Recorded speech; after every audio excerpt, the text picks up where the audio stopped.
नमस्कार मित्रांनो, मायरेज परिवारामध्ये आपल्या सर्वांचं सहस्त्र स्वागत आहे. हे गाव कोणते? बोदडी. बोदडी येथे. आपण तुमचं नाव?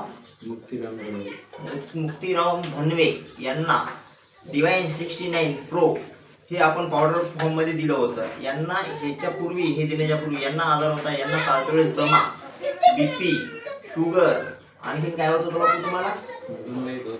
चालतेवेळेस दम येत होता, हातपाय सुजत होते, बरोबर आहे? सुजन तुमची उतरली. बरं, हे 69 डिवाइस बेरी दिल्याच्या नंतर तुम्हाला स्वतःमध्ये काय इम्प्लिमेंट वाटलं? चांगलं वाटलं, बरोबर आहे. म्हणजे सूज कमी झाली तुमची? कमी झाली. बर, हे गाल सुजलेले होते, बरोबर. चालतेवेळेस तुम्हाला दम लागत होता, आता लागत नाही. भूक वाढली, बरोबर. सगळ्या गोष्टी आता चांगल्या आहेत, चांगल्या आहेत ना. मग या बेरी दुसऱ्याने वापरावं की नाही वापरावं लागेल ना, बरोबर. चालते. तुमचं गाव कोणतं म्हणले? लहान बोदडी. तालुका किनवट. जिल्हा नांदेड. ओके.